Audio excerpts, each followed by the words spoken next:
Well, yeah, they sort of shut the roads near me, so I don't know what that means. Oh no, no, it's okay. I'm in the video.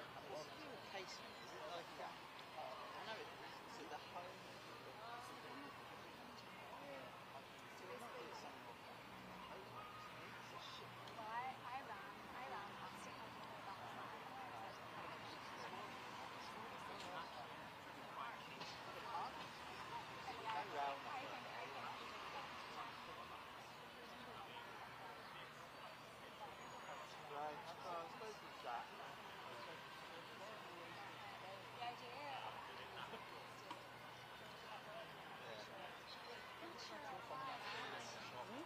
You're not good at broadcasting, are you?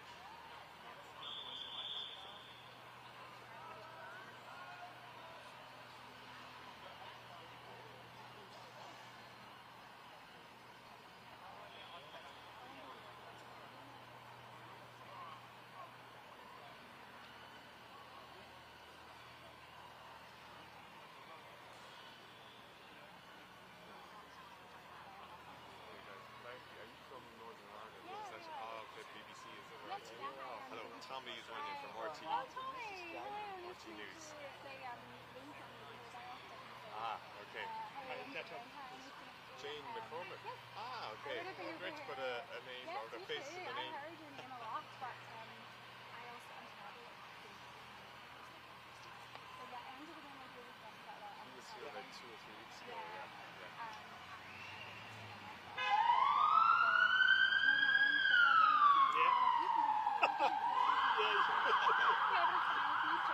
Yeah, absolutely.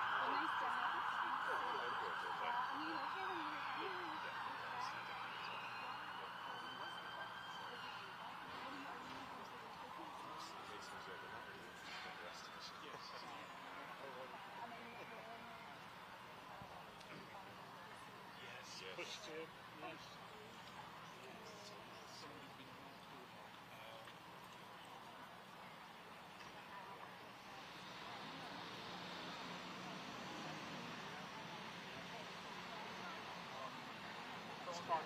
Let's park anywhere, can we?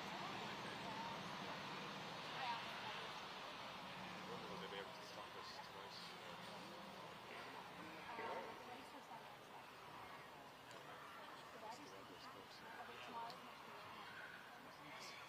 With the help of God.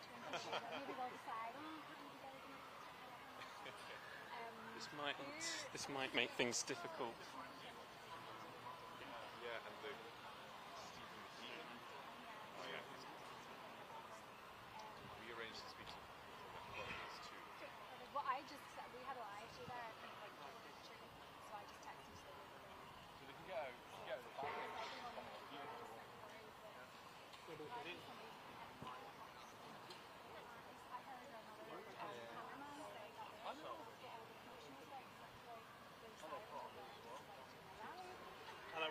And I just saw another thing in London. One of the bridges had hit a cyclist. Well, that's a long way away though. That's over. Oh, is it? You guys interviewed any of the journalists?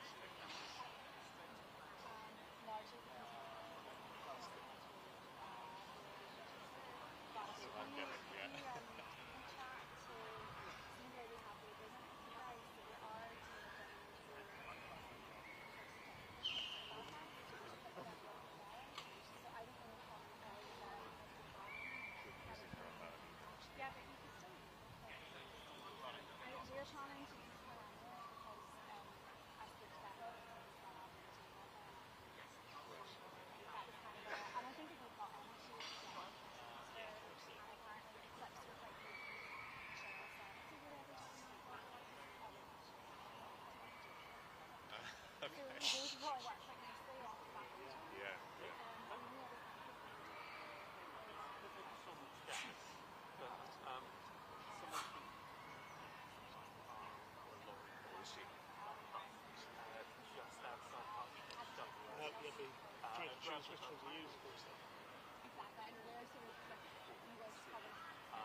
just squeeze everything. I just had to fight for it today. I was like, 2:30 please. Just by the time you just, but if you get Connor, who was at that concert earlier, that our team wasn't at that one. I think it's showing them so let's give them another option. Just I have a feeling.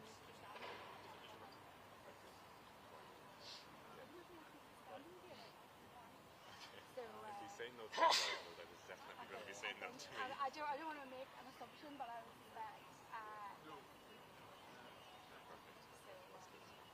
It's always good to have. Yeah, well, Robin might do that. I didn't know Robin. I'd asked, but I was told he's in the chamber. Is that right?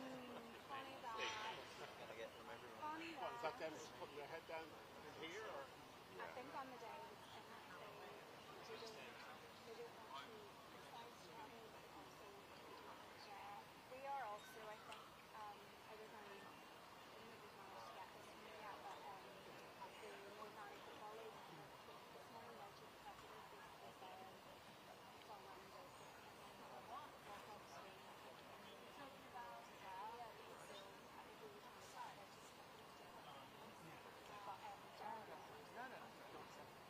we're really looking for that other side. Belfast, is he? He's in Belfast, yeah, but You know the way that GA argue that football and rugby got their money? So obviously football and rugby are saying that KC just getting more money. Some football got money, but obviously the rugby and that I speak to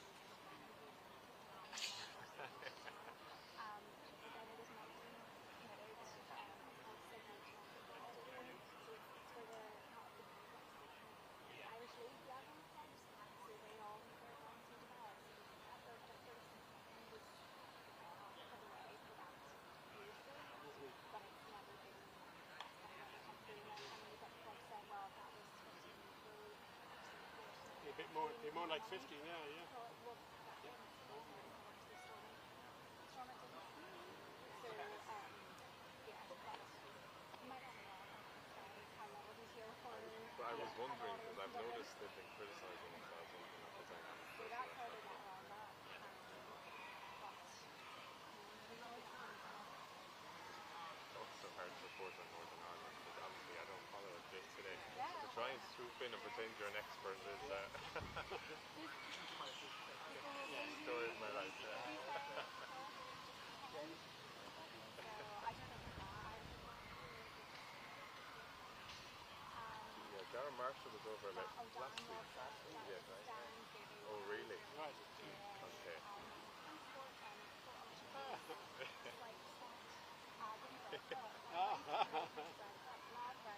Yeah.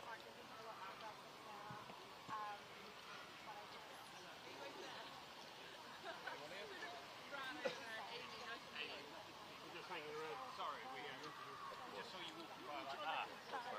Yes! Go get the branding out! We've got the branding. I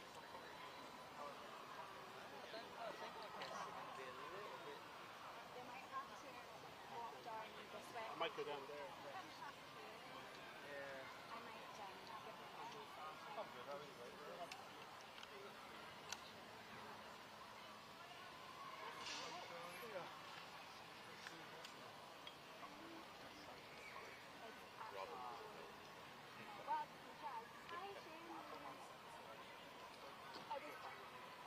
Yes, that's okay. That's what I wanted to let you know, just in case. So if you guys kind of walk down and come up the other entrance of College Green, there's a little security gate. They'll let you through, and then we're here with our shoes on. So take your time, because obviously nobody expected this, but yeah, we'll be here and keep an eye out for you.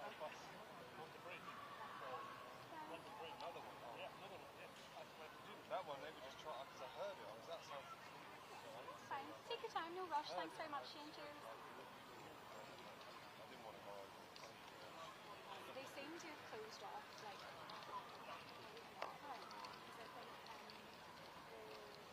guys said, so they're just passing the lessons to so the main, I think, I don't know if they've been looked around that way instead. Just shows you, don't try and. Well, if around that arrives around the same time, sure we can do one first and start with RCA and then just the other side.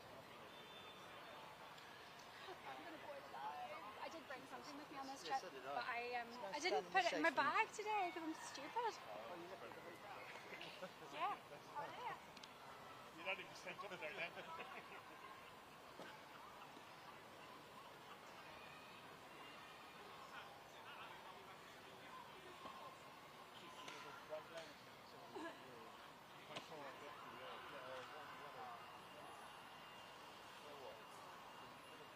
I know.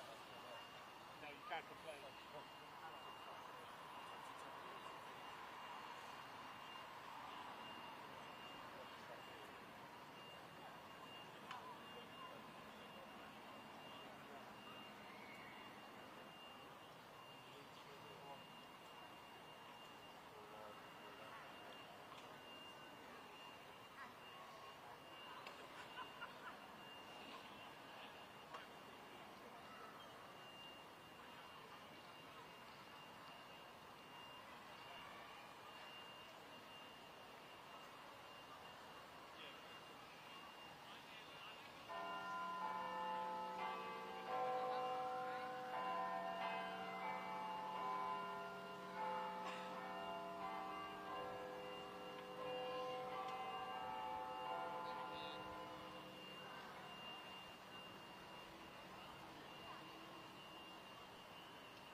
stand in.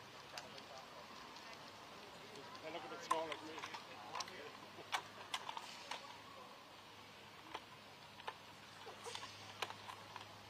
It's just like the age.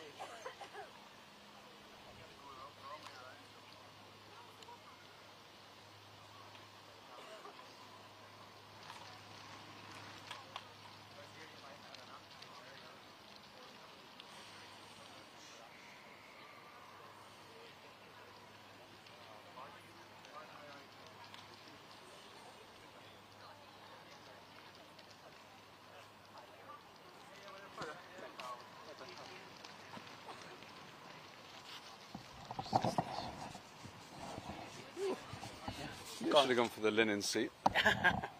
Well, I said it's going to be 25 degrees.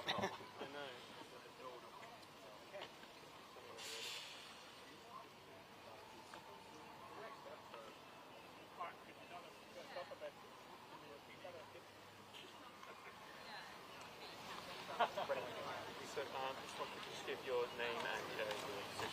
Yeah, James Wilde, Shadow Treasury Minister, MP for North West Norfolk. So, Mr. Wild, could you please give your initial reaction to the Chancellor's statement we just heard? Well, what this statement does is locks in the higher spending, the higher borrowing, and the £40 billion of extra taxes every year that was announced last October. But it also makes it very likely there's going to be further tax rises come the autumn in order to pay for this spending. So the Chancellor argues she's sticking to her fiscal rules. We heard Mel Stride say that she is on the way to break them. Why this difference? What's your opinion on this? Well, the actions that the government have taken so far in putting up the £25 billion a year jobs tax, increasing business rates on thousands of businesses, is depressing the economy. We've seen growth downgraded, and the Chancellor left herself such little headroom for economic shocks, and it's quite likely she will break those rules. She would have broken them in March if the government hadn't rushed forward a package of welfare reforms, which they now may well drop because of opposition from their backbenchers. So once again, she hasn't learned from her mistakes in the past. In your opinion, does this spending review mean that taxes may have to rise? Absolutely. I think it's pretty certain now that there will be further tax rises as a result of this. The government has decided to borrow a lot more money, to raise a lot more taxes, but also to spend a lot more money, but not really talk about the outputs and the outcomes that they want to achieve from that spending. My constituents and people across the country want to know they're getting value for money and tackling waste, and they don't want to be paying any more tax when tax is already at record high. The Chancellor said that many of the investments in sectors like education and health were to fix systems that had been broken under the previous Tory government. What's your reaction to that? Well, we put in a lot of money into the NHS, but the productivity in the NHS is about 10% below where it was before COVID. So money is part of the answer, but also using technology to deliver more appointments, to deliver more scans, more checks is part of that as well. And we obviously, over our period in government, delivered record high performance in educational standards. And it's very regrettable. One of the key pieces of legislation the government's taking forward is to unroll those education reforms, which will damage the education for children in our country. The Shadow Chancellor Mel Stride talked of a defence spending black hole, but the spending that the government have announced brings us to 2.5%, so they say. But NATO are saying that we may need 3.5%. So how can we pay for this? And if it's a defence black hole, is that not an important thing for us to be putting money into? Absolutely. Defence is the first duty of government. We need to be investing more. We need to have a clear pathway and timetable to get to 3% of spending. The government's refused to do that. My party's committed to doing that by the end of the budget. And we take different choices. We'd be making significant savings in the welfare budget, for example. We set out £12 billion before the election to help do that. We drive efficiency across the public sector so that we can prioritise investment in defence because it is so essential. The Chancellor also said that they had done a review or a zero review of all departmental spending and accused you of not having done that in the last 14 years of Conservative government. What's your reaction to that statement? Well, they say they have done a zero-based review. I was just reading the document, and one of the efficiency measures is to hire 7,900 extra civil servants. So that doesn't sound much like efficiency to me when we've got the highest number of civil servants in the last 20 years. So we'll look at the detail of that review. We want the government to make savings across the public sector so people get better value for money. So where they do that, we'll support it, but we haven't seen much evidence so far. Mr. Wild, what's your message to the government after today's spending review? Well, the government should be listening to the British public. They don't want to be paying more taxes. They should be driving more efficiency in the public sector. They should be reforming welfare properly. But most importantly, they should take their foot off the throat of British business and help to get our economy growing again. Mr. Wilde, thank you very much. Thank you. Cheers, Scott. Thank you.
Space.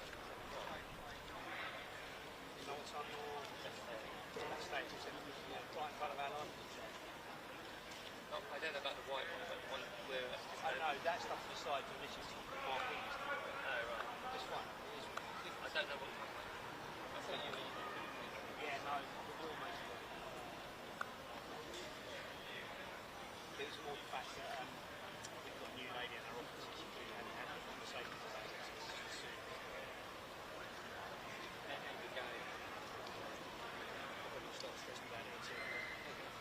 Shakedown.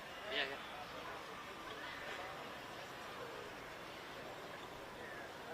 Don't worry, don't worry.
Is one of you Ben?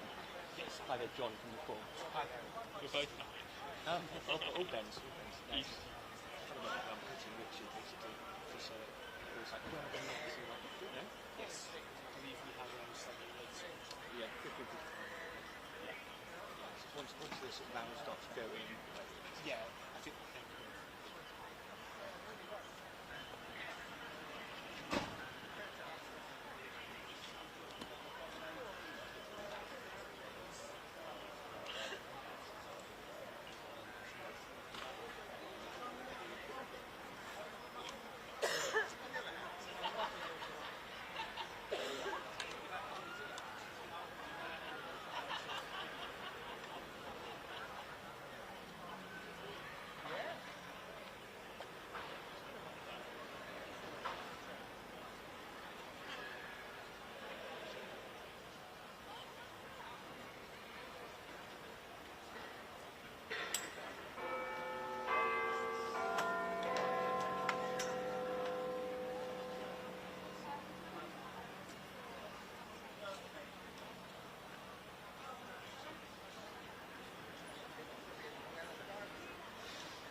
Yes, let me just put my phone on silent first.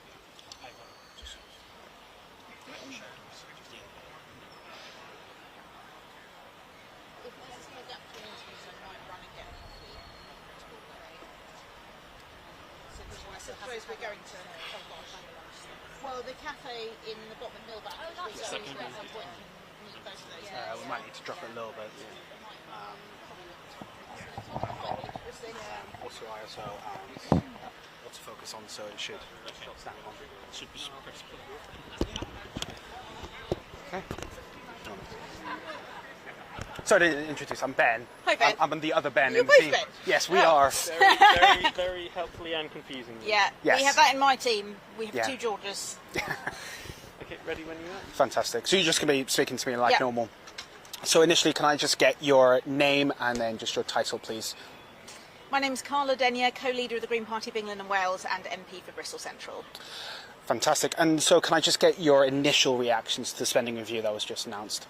Well, my feeling is that despite all Reeves's bluster, when you actually look at the best we know of the numbers behind her speech, it is only the NHS that's getting any increase in funding. All other government departments are going to, at best, stand still. And we've already seen cuts again, Reeves kept going on about Labour choices, but we've seen what Labour's choices are. They're to balance the books on the back of the most vulnerable in society through making cuts to disabled welfare, for keeping in place the two-child benefit cap that holds hundreds of thousands of children unnecessarily down into poverty. And for all of the big words in this speech, it didn't really feel like it's actually going to make things better for the majority of people. Of course, from that, Labour would say that they were given such a bad hand in terms of what the Conservatives left behind. Do you think that response still holds weight? Well, there's no disagreement from me that the Conservatives made a mess of the economy, and yes, of course, Labour did inherit a bad hand. But since then, and indeed before the election, they've been tying their hand behind their back by refusing to consider options that would help. For me, the obvious solution would be to fix our tax system. We've currently got a really unfair tax system that means that those with the broadest shoulders who can easily afford to pay are getting off scot-free. There are loopholes that mean that they pay less tax than people who are going out to work every day in some cases. And yet Rachel Reeves has absolutely refused to consider introducing even a modest wealth tax on multi-millionaires and billionaires that would raise tens of billions of pounds, that would mean we could actually invest in public services that look after the people who need it. Just before the spending review today, I was in a meeting, an online meeting with disabled people from my constituency, talking to me about the horrendous impact that cuts to personal independence payments would make on them, and how nonsensical and perverse as well as immoral those cuts are, because in many cases they will stop people being able to go to work rather than support them as the government was aiming to do. I just do not understand why Rachel Reeves is going after disabled people on low incomes rather than after multimillionaires and billionaires to balance her books. We've heard from Conservative members that they believe that taxes will have to rise. What sort of taxes would you want to see risen if Labour had to do so? It's so important that if Rachel Reeves wants to raise more taxes, it has to be on those who can most afford to pay.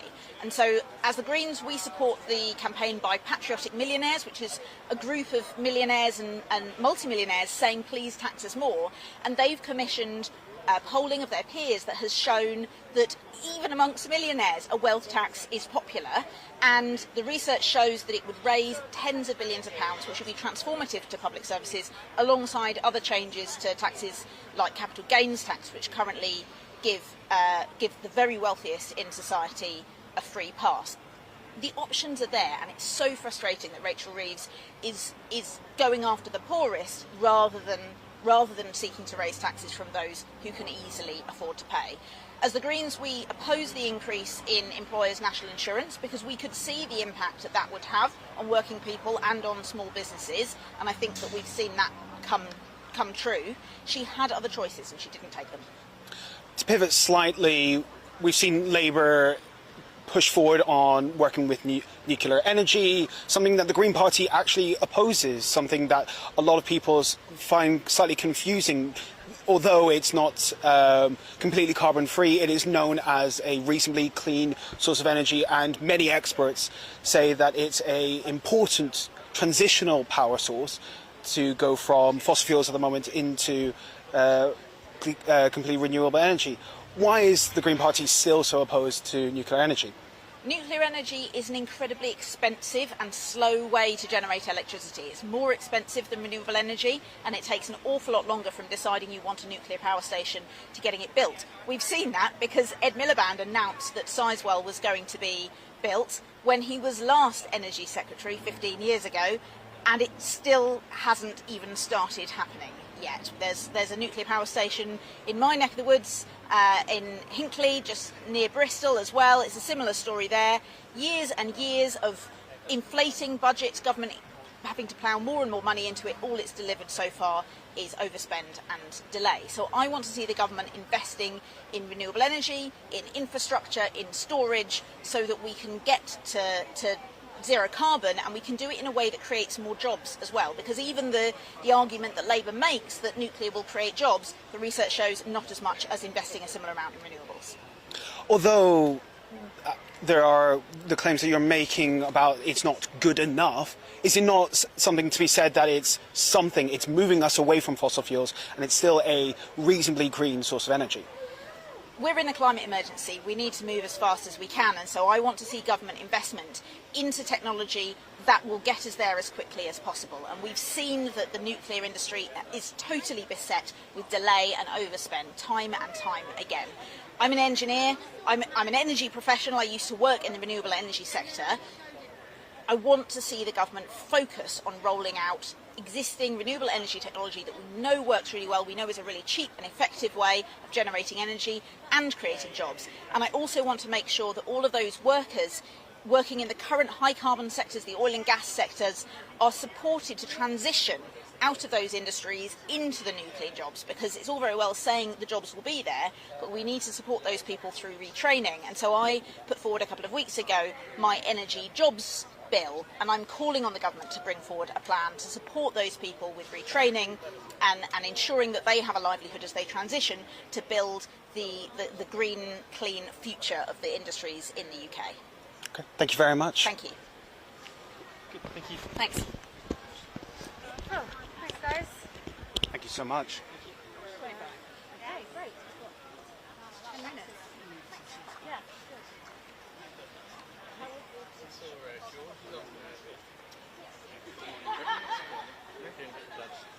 Oh, George, yeah.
They're a nice bunch. The international aid one actually allowed you to make rent points. Yeah. Really, Yeah.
How did you find that?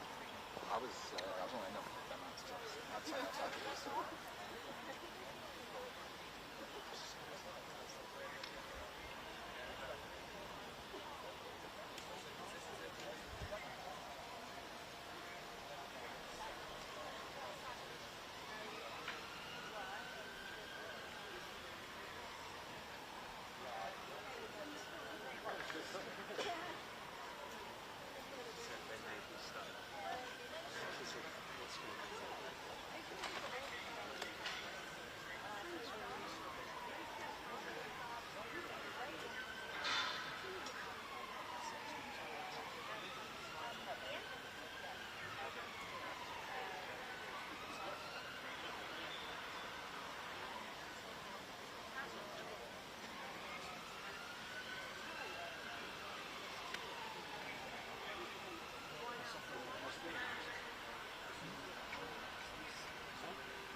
very easy, yeah. Michael, just 1 second. I just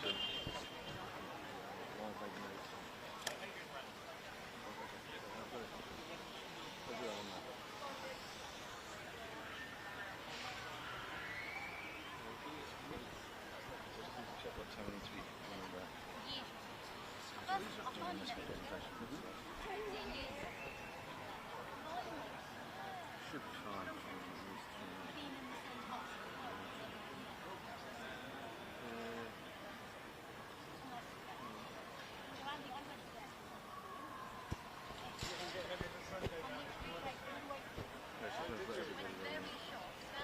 Shorty's bobbing.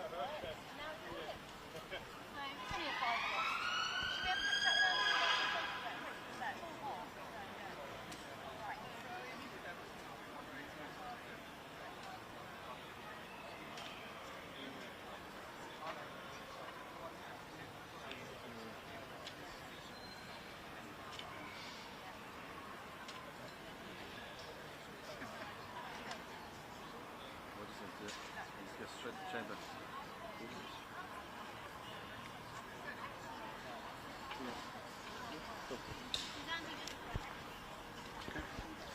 Kieran?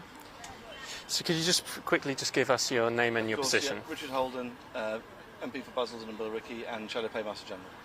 And Mr. Holden, could you give us your initial reaction to the statement by the Chancellor? The initial reaction is pretty clear. We're seeing borrowing soaring in the UK at the moment, and particularly our borrowing costs, which Labour let get totally out of control. We're now seeing the amount we're having to pay on our 10-year gilts at a high we've not seen since 2008 and the financial crisis under the last Labour government, and our 30-year bonds we've not seen at these levels for over 25 years. You know, we are paying the price for their reckless decisions.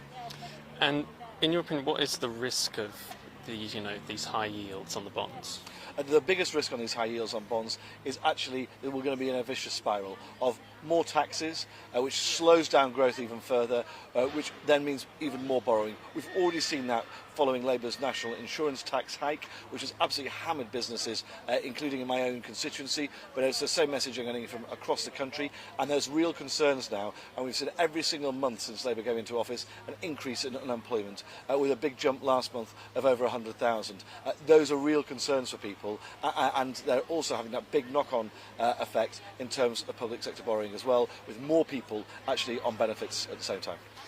The Chancellor argues she is sticking to her fiscal rules. Shadow Chancellor Malstride said that she had or may have already broken them. What's the truth here? Well, I think the truth is that she was breaking them, so then she changed them, and now it looks like she's going to change them again.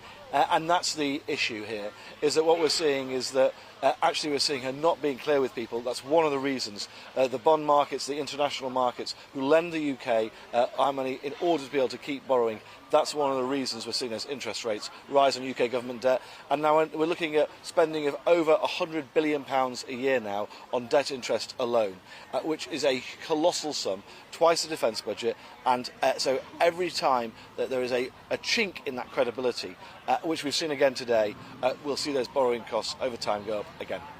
The Chancellor argued in a statement that investments in education and healthcare were to fix broken systems left by the previous Tory governments. What's your response to the Chancellor? Well, what I'd say on that is quite clear.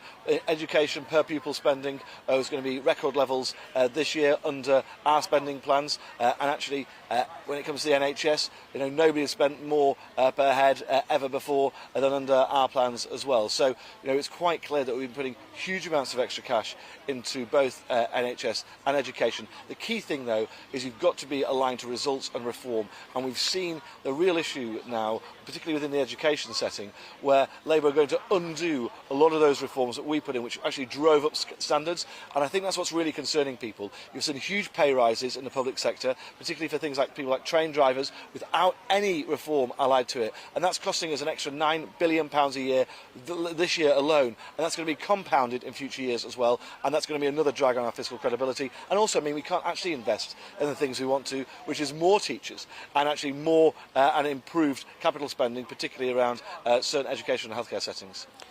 The Chancellor said that they had gone on a zero review of the various departments, something that the your previous government hadn't done. What's your response to that? I mean, we could see what the Conservatives did after the Labour left us with that huge mess in 2010 when we were borrowing a quarter of all government spending. That's what Labour's last legacy was. I fear that's what the legacy is going to be, not too far away from that again.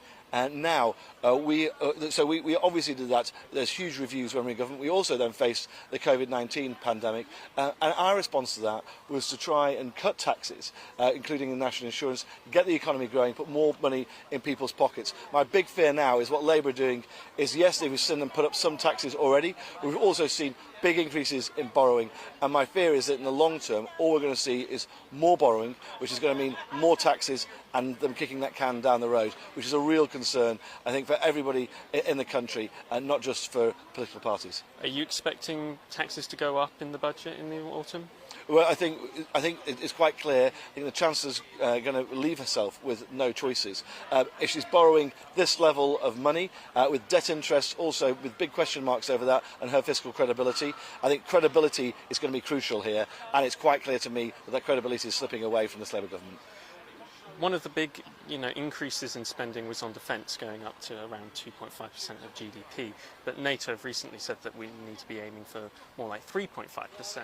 How would the Conservatives achieve this, and what should Labour be doing? Well, we've already been very clear that we think we've got to move there quicker, and it's a real concern to us, actually, today, with today's figures. I've just been looking through the spending review booklet to see what Labour have done is actually try and put the Intelligence and Security Committee's funding, which is around it's going to be, will be rising to rise around £5.5 billion a year by the end of the Parliament. We put that into our overall defence budget spending envelope. That's just smoke and mirrors. That's just playing games. If the government is going to be serious about this, it needs to have a plan to do it, it needs to show us how it's going to do it, and it needs to be clear with the British people how it's going to be funded as well. We've been clear we would not have made some of these decisions that Labour have made, such as around the Chagos Islands, such as around public spending increases on wages, but without any question of reform, like around train drivers. We wouldn't be making those decisions. Labour have made their choices and are going to continue to make some of those choices. Those are choices that we wouldn't have made, and if we were in this position, we wouldn't be making them in order to help try and hit some of the other areas of spending where we really do need to see growth in the national interest. Lastly, what would your message to the government be today? My message to the government would be, if they're going to give huge wage increases, they've got to think about how they deliver real reform of our public sector, so we don't just see constant spiralling of costs. My other messages would be, rethink the Chagos deal. We should not be spending £30 billion leasing back territory which is already ours. And I think, finally, you cannot tax your way to growth. That's the biggest thing we've seen since this government came to power. We've seen those growth forecasts absolutely slashed to the bone. We were the fastest growing economy in the G7. That is not the case today. We've got to see that growth, but you do not get that by hammering workers and hammering businesses with higher taxes like business rates, like taxes on national insurance, or like removing some of those reliefs which allow family businesses to grow. Mr. Holden, thank you very much. Thank you. Grant, cheers very much. Thanks.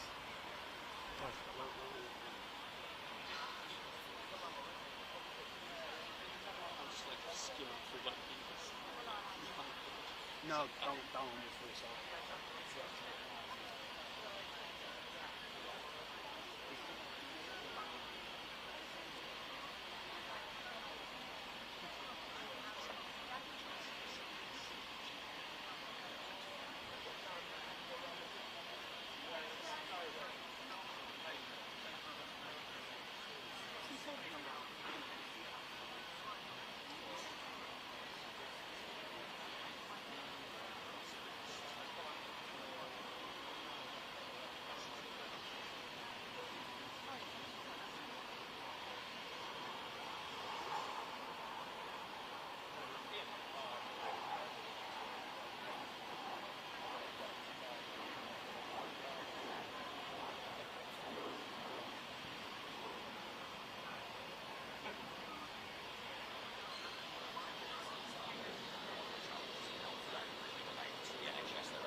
what's interesting is the growing demand across different parties in Parliament, lots of Labour, backbench MPs supporting the well-packed, lots of academic experts who put at work the way to increase revenue supporting the most vulnerable. And I'm now working with a group called the 50 Office in the Air who say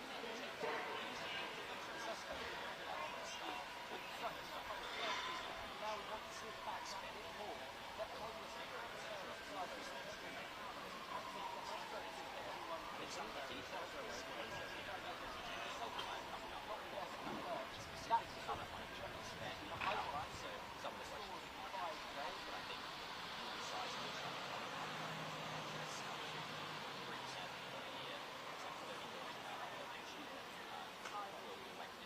we are system that's really welcome news. When some already starting to fall, we just hope that this kind of spending will accelerate that falling waiting list.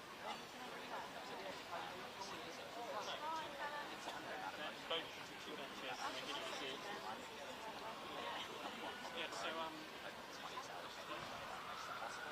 in general, I think recent spending is Is that one? All good. Just drop it slightly down. Yes, I'm very short. It's all good. We'll have yourself and then Hilary Benn, so it's all good. Okay. So could we just firstly get your name and your position just before we start? Yes, my name's Helen Morgan and I'm the Liberal Democrat spokesperson for Health and Social Care. Ms Morgan, can you please give us your initial reaction to the Chancellor's statement we heard? Well, it felt like a real missed opportunity, to be quite honest with you. We've had an opportunity to deliver a generational transformation in health and social care, and we've really got nothing on social care, and we all know that we can't fix the NHS without fixing social care. So a bit of a missed opportunity. We'll welcome some of the investment into the NHS, but really want to see social care reform go faster and further. As you said, there was a record or a large 3% increase for the health department. Why is it that you need social care as well? Can you explain why that is? So over last winter we saw awful scenes in corridors, people dying in corridors, people waiting for ambulances, and that was because bed occupancy in hospitals was so high. 13% of people in hospitals should have been cared for better, either in a care home or in their community with a carer visiting them. And when they're stuck in hospital like that, you can't get more sick patients into the hospital, and if we don't have a plan to deal with that, we're not going to be able to resolve that awful problem of corridor care and people dying unnecessarily next winter. And on other parts of the statement today, there was a large increase in defence spending. It goes up to 2.5% of our GDP, but NATO is saying we need to go to 3.5%, and the Conservatives are saying there's no real plan from the government to get to this. What's your reaction to that? Well, obviously we've supported the government's commitment to get to 2.5% of GDP. We can all see that the world around us is much more volatile, and we are supportive of measures to get there. What we do think, though, is that we need a cross-party plan to get to those much higher levels of defence spending. We know that the US is going to be a more unreliable partner going forward. We know we need to deal with the threat from Putin's increasingly aggressive Russia, but we need a cross-party consensus in order to arrive at those numbers. The government also announced a large increase in spending for nuclear energy. I wonder what's your reaction is that do the Liberal Democrats agree with the government that increased nuclear energy output is what's needed to help provide energy security? Well, Liberal Democrats are supportive of the private investment into nuclear energy, and we were pleased to see that there were efforts to crowd that in the spending review. Obviously, we need to address the climate emergency. We need to look at better and more carbon efficient ways of generating electricity. Nuclear energy is very expensive. We'll have to look at the detail of that in more detail. Are you worried that potentially taxes could rise because of this spending package? Well, I think the key thing is that the government have gone in the wrong direction when they've been looking for additional tax to improve public services. They've gone for the employers' national insurance hike, for example, which has been devastating for business. We think they should have looked elsewhere for those tax rises, particularly reversing the Conservative cuts to the banking taxes and to a digital services tax and online gambling. We think there were fairer ways to raise the tax that's needed to deliver better public services. Liberal Democrats often represent a lot of rural communities. The Department for Environment and Rural Affairs lost money in this spending review. I wonder what's your reaction to that? Is that I think that's extremely concerning. We didn't really hear rural areas mentioned at all in the spending review today. And furthermore, we've seen an assumption in the documents behind it that any increase in local government funding is really going to be coming from increased council tax. So we're really worried about service delivery in rural areas, about the farming budget and the farmer-friendly budget, and about meaningful changes to deal with water company bosses and flood defences and all the things that are so important that come out of that DEFRA budget. And lastly, what would your message to the government be today after hearing the spending review? We just think the government needs to be bolder. People voted to get rid of a dreadful Conservative government last year in their droves, and we need to see an opportunity grasped for transformational change in this country. So we think that's dealing with social care, we think that's doing a decent trade deal with the EU to unleash growth in this country and generate billions more of tax revenue. We think they need to grasp that nettle, and today was a bit of a damp squib. Thank you very much. Thank you.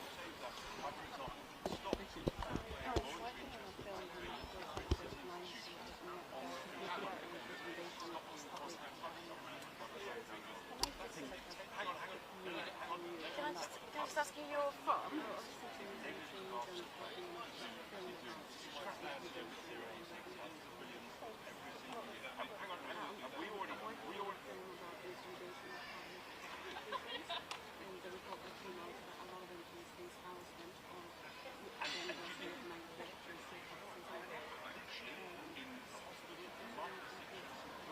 I don't mind. I've got a kind of a run of interviews to do. I don't mind having a reflection on the review and giving you a quote at some point. Yeah.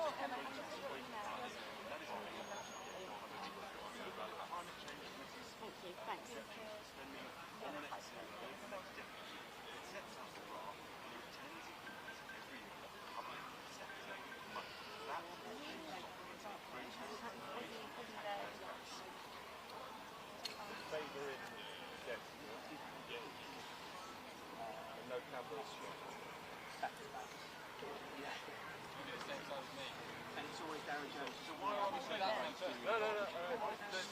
The way we set it up was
and on nuclear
Someone decided to come out at the wrong time. So you're a Scottish politician, it's not Could I just have you behind the microphone, please? I'm just going to have that would make sense, wouldn't it? I think I've never done one of these before.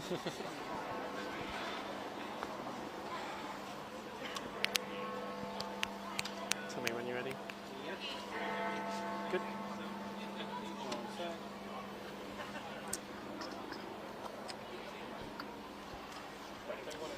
So, Mr. Flynn, could I just quickly first get your name and your position before I Yes, start? Stephen Flynn, SNP leader at Westminster. Mr. Flynn, can I get your initial reaction to the statement we heard from the Chancellor? On the face of it, if you were a member of the public right now who's suffering under the pressures of the cost of living crisis, seeing the price of goods go up, seeing your energy bills continue to be sky high, you're not going to see a huge amount of change from what the Chancellor's put on the table. Today, if you're a disabled person who knows that your personal independence payments will be cut, you see no change, you know that's still coming. If you're a business which has been crippled by the rise in national insurance, which is preventing you from growing but also costing you jobs and the ability to employ people, you're not going to see any change from this spending review today either. And I think in that respect it will be one of great frustration for many members of the public, but for those who are more senior observers, the likes of the IFS, have been clear that a lot of this doesn't appear as clear to them as it should do, because the OBR hasn't got an aligned statement coming out. So we've got some massive announcements on spending without any clarity as to where some of that money is coming from, and we know there's going to be cuts to departments if Rachel Reeves does not decide to put taxes up later in the year. And if taxes do have to go up, what's the SNP's position? Where do you think those should come from? Look, in Scotland we've got a progressive taxation system where income tax is slightly higher than it is elsewhere in the UK, and if I recall correctly, that gives us an additional £1.5 billion per year to put into frontline NHS services, which is incredibly important. I would like to see the Chancellor replicate that, and I would also like to see her replicate the range of child poverty measures that we've got in Scotland as well, which again, if I recall correctly, would equate to lifting 2 million children out of poverty across these isles if she was to match our ambition and our aims of reducing child poverty and growing the economy. You said that the Chancellor mentioned Farage more than the Scotland in the review, but the Chancellor said that she was backing Scotland and that there was 53 billion given to the Scottish Government in this review. What's the truth here? Yeah, so I was just looking at the figures for the potential figures for the block grant increases in the coming years, and in the grand scheme of things it is relatively small, and it'll, I assume, all get swept away by inflationary costs, particularly with regards to the likes of public sector pay rises. So it's not all milk and honey as Rachel Reeves is portraying it, and anyone who suggests that's the case isn't paying attention to the figures, and ultimately I think the public's response to this will be very similar to my own in that regard. So the Chancellor announced spending in transport infrastructure, including some in Scotland, but then the Department of Transport is losing money in this spending review. What's your reaction to that?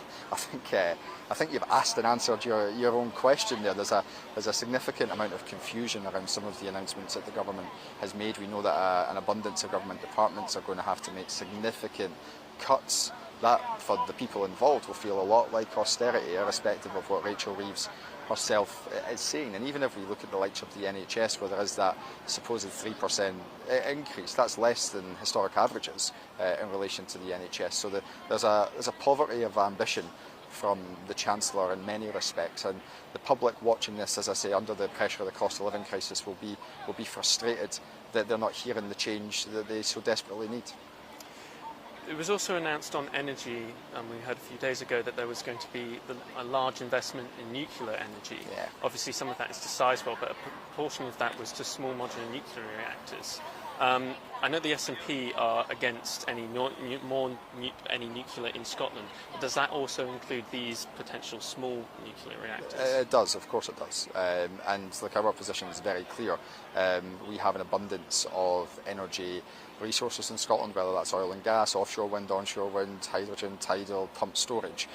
We are more than capable of meeting our energy needs without having to generate radioactive waste and providing tens of billions of pounds of subsidies to one of the most expensive forms of generating electricity. It doesn't make sense for Scotland. It's not something that Scotland's energy network requires, as far as I can see it, given those other available sources that I've outlined to you. One thing the Chancellor did announce was a sentence in relation to the Acorn project, which is something which I've long championed in the northeast of Scotland, which is hugely important to the energy transition in the northeast of Scotland. It's something which successive UK governments have said that they're going to back over the course of 15 to 20 years in various different forms, most notably during the independence referendum, with the money taken off the table just after the independence referendum. So we had a statement of intent that they intend to support that, but we had no financial commitment from the Chancellor whatsoever, in stark contrast to the 21 to 22 billion of carbon capture which has already been announced to the north of England. So whilst many of those such measures are to be welcomed, a bit like the public, we're still waiting for the detail, and we'll be pressing the UK government hard on that. Lastly, what's your message to the government today?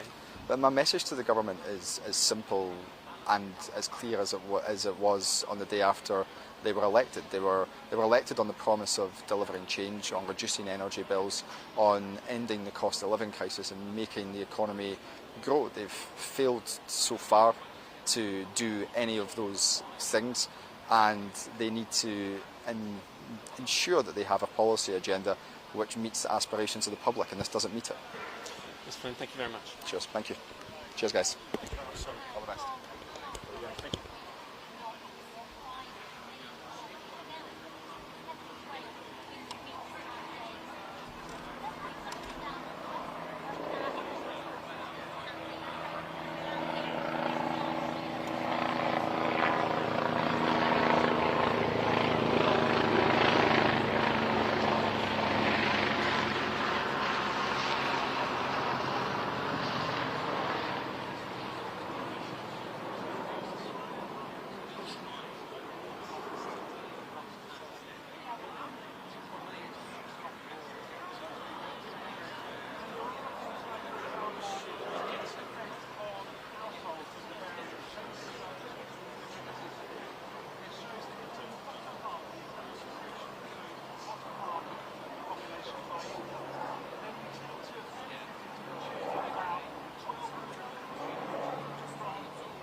Was a bit up his nose. Really? Excellent. Excellent. Very good.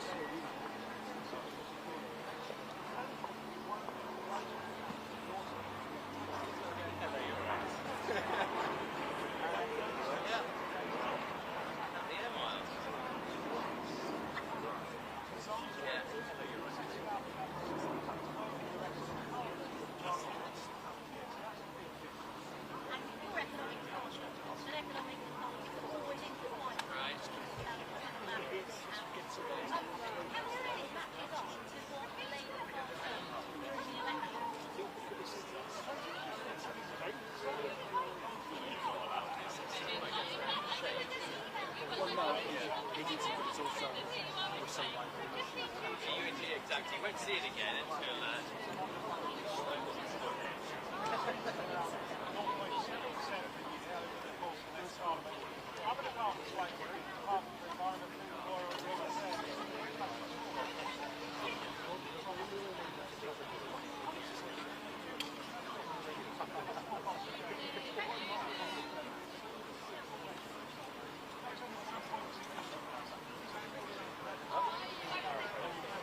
Yeah, so.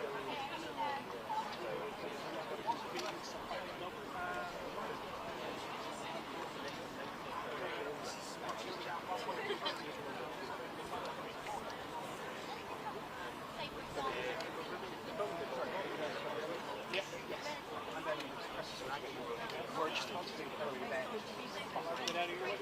I've just parked up. Sorry. No, thank you so much. No worries. Is that your guys' camera? Yeah, I'll move it. Tab. Sorry. No worries. This is the free for all. So we'll be like 10 minutes. Wrestle.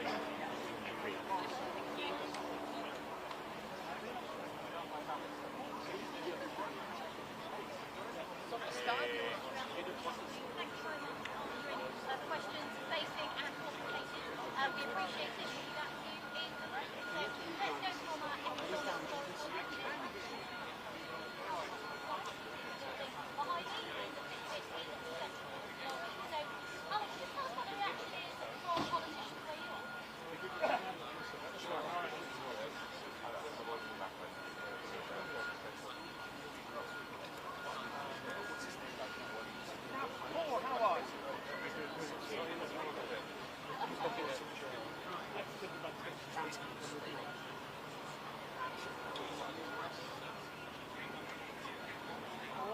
Sorry.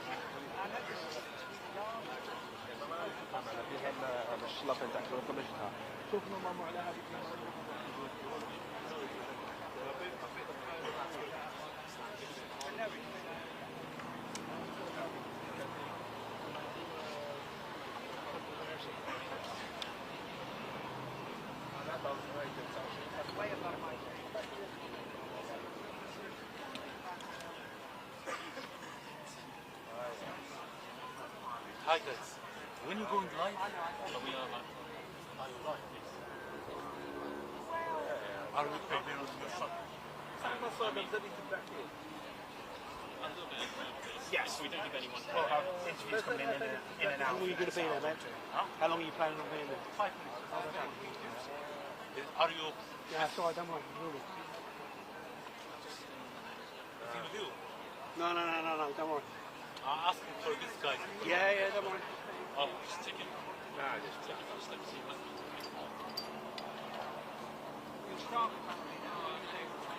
ما فيش مشكلة ما انتم عندها عارفة.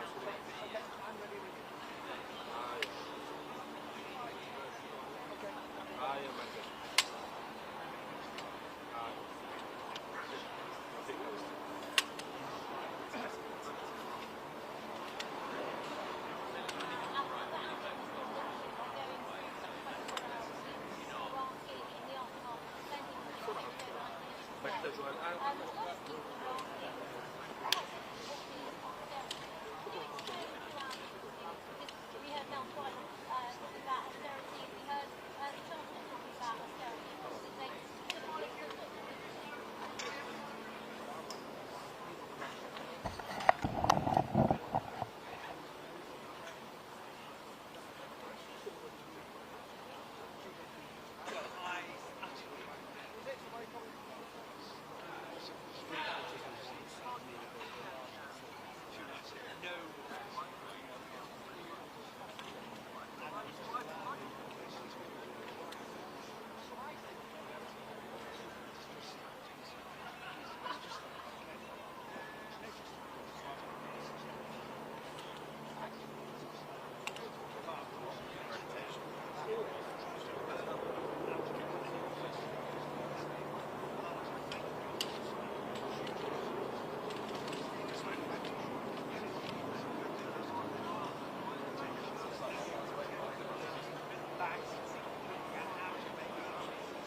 there is no justification for trying to burn people out of their homes. And the whole society will be very clear with those who are responsible. It's not acceptable. And those who are doing this will be put to prison.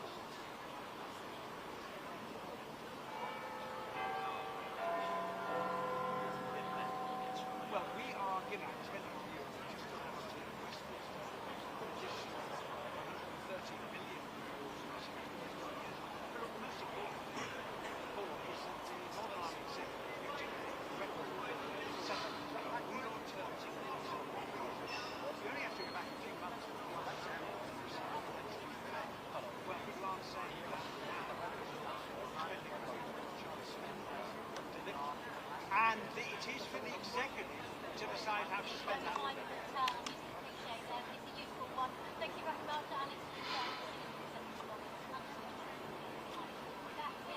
Well, it's for the parties who are... Well, let's go down to one particular area. Which parts have been done? Labour has been done. Rugby, let's get this third and the British government made a commitment the last government made loads of promises and they absolutely nothing. We are now giving this to buildings of places so that the people of Northern Ireland enjoy great sport, sporting traditions. We get 20%.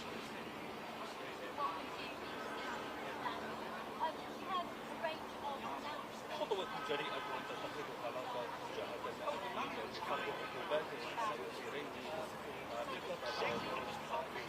تتعلق بالإصلاحات داخل البرلمان الإيراني حول تورط التي صارنا في حرب الإبادة على غزة حملة في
Hello. Hi. PA. Ben. Hi, you again. Also Ben. Nice to meet you. Okay. So, we'll just have You want me here? Okay. And am I looking You're going to be looking at you? Okay, fine. Jolly good.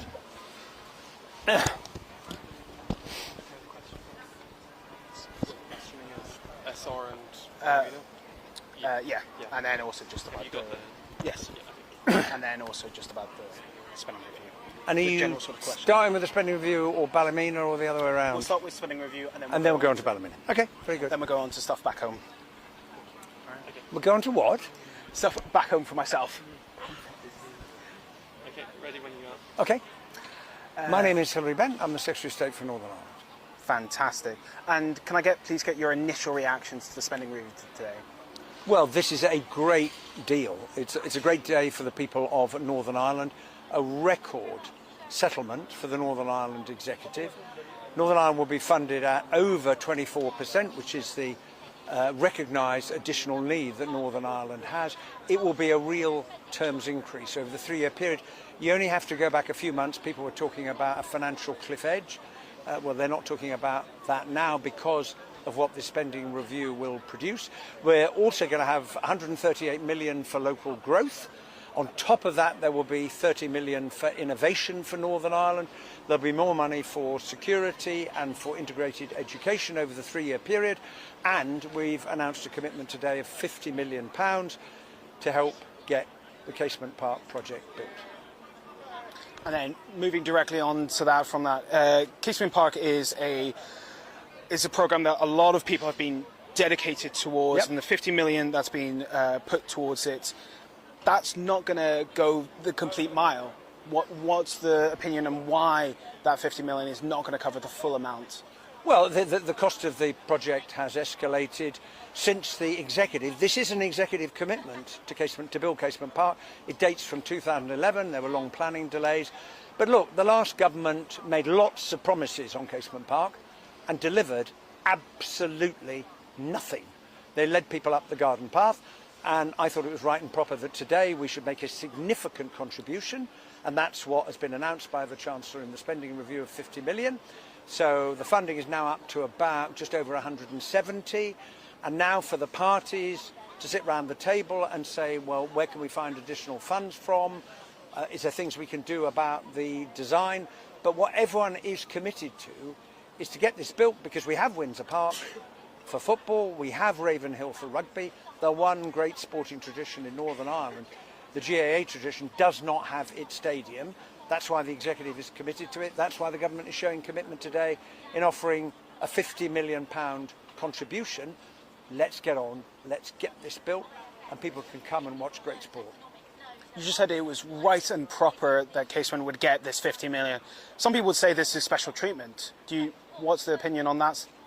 Well, I don't agree with that, because if you look back, you can see direct funding from the British government that's gone to football and rugby and other leisure and sports facilities in Northern Ireland. That's come from the British government, and that's amounted to quite a lot of money in the last 4 years.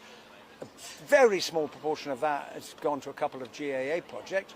So there's been that money spent on the other sporting traditions, and there's been nothing coming from the British government for the Casement project. Now we're making a contribution, and this is something the executive is committed to. And when I met Gordon Lyons recently, he said to me, are you going to make a contribution to Casement Park? And I said, I can't promise. We'll announce in the spending review, but it won't fill the gap. I have kept my word. We've made a significant contribution, and I hope that that is going to help to move the project on so we can see the stadium built. The 50 million that's been moved, the 50 million that's been put towards Casement Park, is that up to the executive to choose how it divides up that money, or is that mandatory? It's for Casement Park. Okay. It's money for Casement Park. Thank you. And then moving on from that, there's been some troubling images coming from Ballymena. What is your opinion on the things that have been seen there? Well, I utterly condemn the appalling scenes of violence that we've witnessed in Ballymena in the past 2 nights. There is no justification whatsoever for what we have witnessed, to attack the police when they're trying to preserve the peace, with petrol bombs, with heavy masonry, with fireworks, to attempt to burn people out of their houses. It bears repeating. Those who have been engaged in this disorder are trying to burn people out of their houses, and those responsible will feel the full force of the law. And I want to thank the brave police officers who stood in the face of those missiles and those petrol bombs for trying to keep the peace, the fire and rescue service who've come to try and put the fires out. I want to applaud the community leaders in Ballymena and elsewhere who are working really hard to reduce the tensions, because we want Northern Ireland to be a place that's known for a great future, building on what we've announced today in the spending review, not a place where we see the kind of disgraceful scenes we've witnessed over the last 2 nights. The imagery has been very striking in Ballymena alongside what we've seen in the US. One thing that has been seen in the US is the use of military and the National Guard. Is there thoughts from the British government to involve English, Scotland or Wales police, or even the military in situations like this in Northern Ireland? Look, the PSNI are dealing with the situation with their usual calm and brave professionalism. I was in touch yesterday with the Chief Constable, John Boucher. I'm about to see him again this afternoon to talk about the circumstances. There are provisions, long-standing provisions, where one police force can request mutual aid from other police forces. That is a decision for the police to take in the circumstances. But I just want to praise those brave officers. A number of them, as you will know, have been injured, and I want to wish them a speedy recovery because they are standing up for the community, for upholding law and order in the face of this kind of thuggery. Thank you very much for your time, sir. Thank you very much indeed. Lovely to see you. Thanks for coming. Thank you. Appreciate it.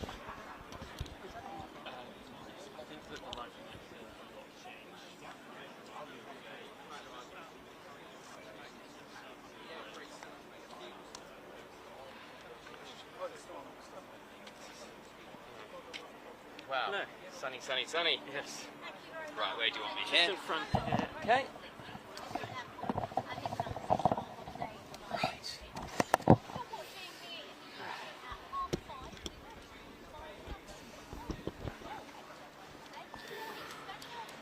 Let me know when you're ready. It's the hottest day of the year.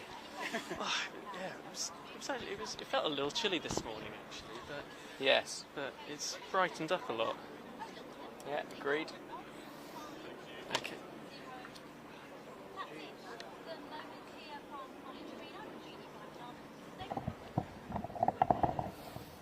We can hear you well.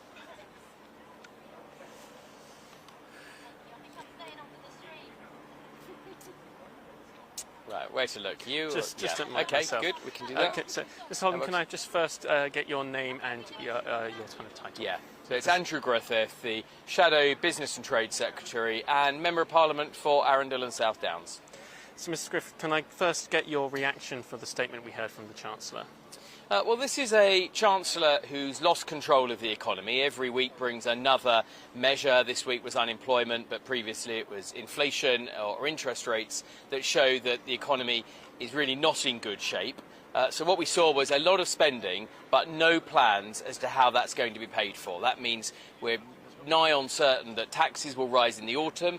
That's going to give businesses in particular a lot of uncertainty between now and then, and that will further undermine confidence in the economy. Chancellor argues she's sticking to her fiscal rules. Conservatives, you've said that she's not. What are the public to make of this? I know it sounds unedifying, but the truth is she said before the election she wasn't going to change the fiscal rules, and then she came in and she has fiddled them.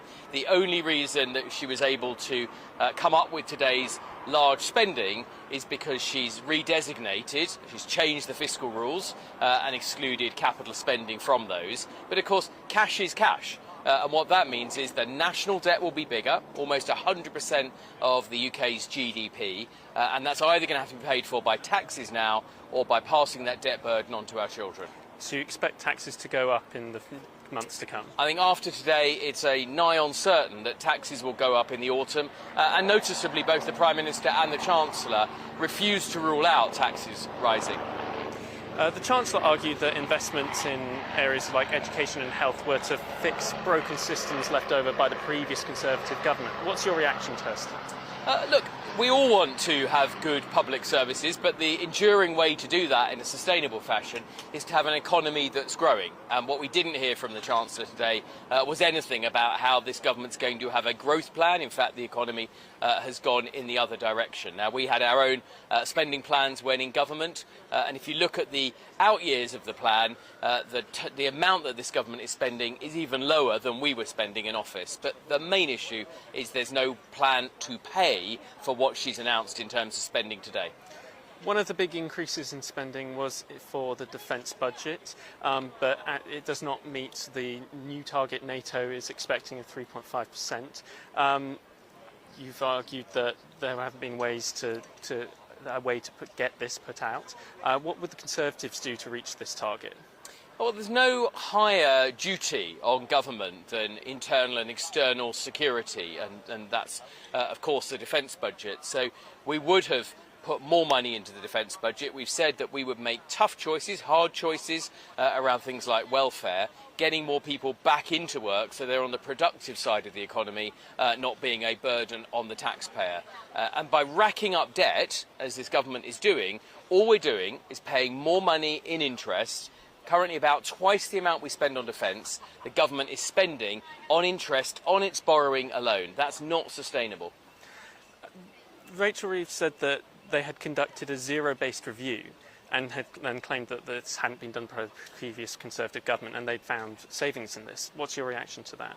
Well, look, I was the finance director for 12 years. I know what a zero-based review looks like. This is not it. And to the extent they've found any savings or efficiencies at all, they're spending them back straight away. That's not allowing the taxpayer to benefit from lower taxes. It's not going to let the economy grow anymore. So cutting back on waste is always good. There's a sliver in there of that. Conservatives would go much, much further on that. There have been, announcements for spending on infrastructure such as transport across the UK, but then also the budget for the transport department also being cut. What's your reaction to this?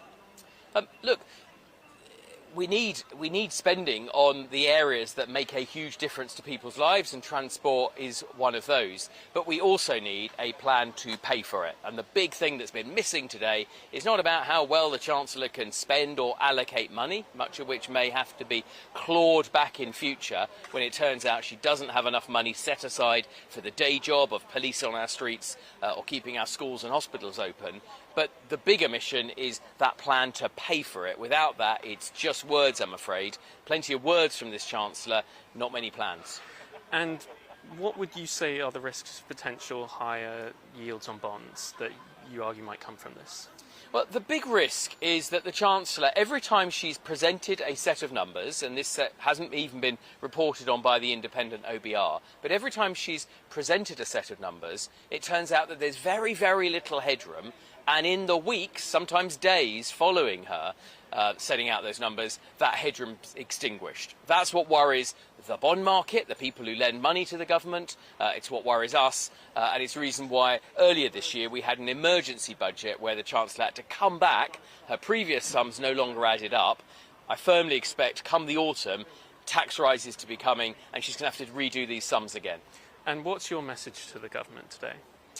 Get a grip. Bring us a plan for growth. If you bring us a proper plan for growth, then Conservatives will support that. And no more of this incontinent spending without that plan. Rule out tax rises so businesses have the confidence to get on and do what they do really well, which is grow the economy and give people jobs. Mr. Griffith, thank you very much. Thank you. There you go. Thank you, Penny, for having a clip-on microphone to walk away. And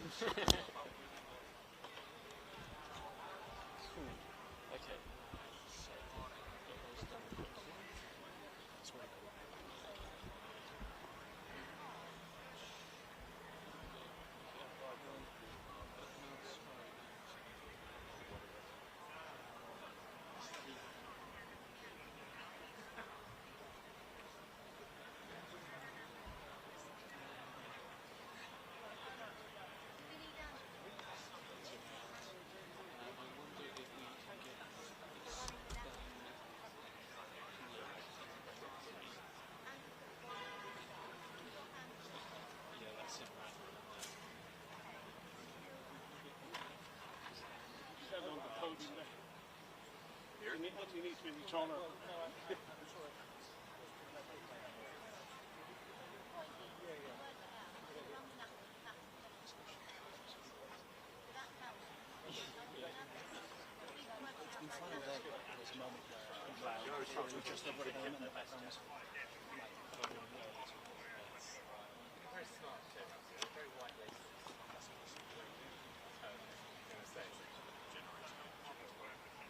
Irish government has offered £43 million, the Northern Executive £62.5 million, and the GA has offered £15 million to build Casement Park, giving a shortfall of around £100 million and questions as to how to bridge the gap.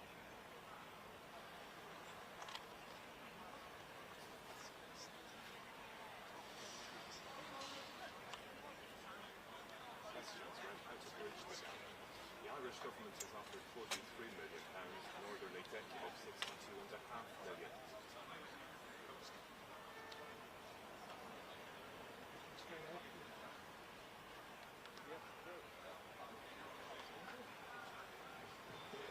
The GA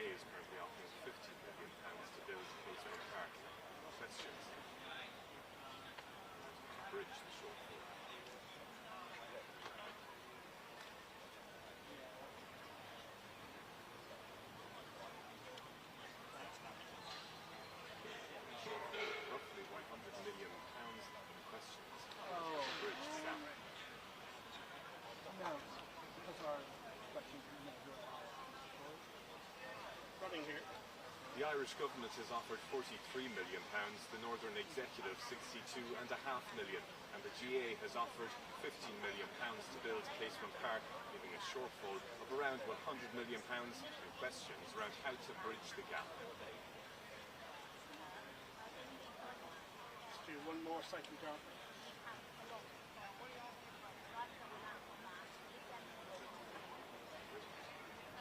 The Irish government has offered £43 million to build Casement Park, the Northern Executive £62.5 and the GA has offered £15 million, leaving a shortfall of around £100 million and questions around how to bridge the gap.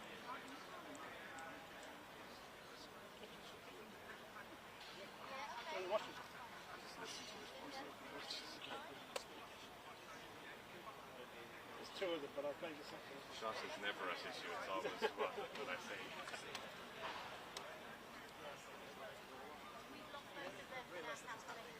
But actually, just not actually. What's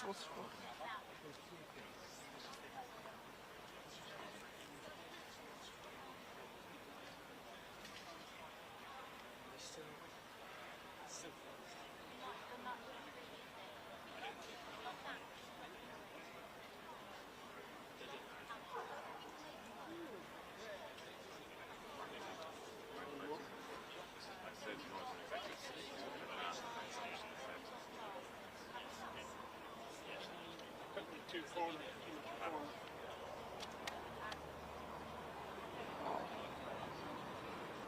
The Irish government has offered £43 million to build Casement Park, the Northern Executive £62.5 million, and the GA has allocated £15 million, leaving a shortfall of around £100 million questions.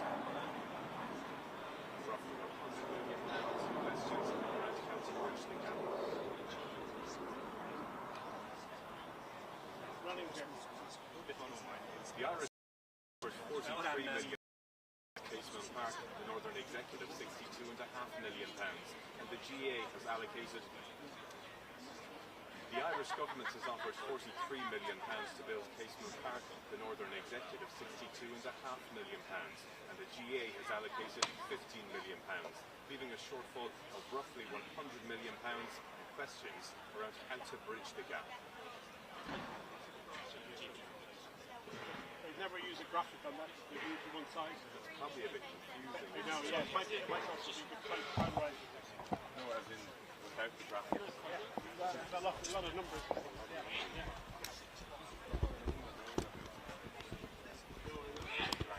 I know. Well, the other thing is the background isn't that sharp. No problem.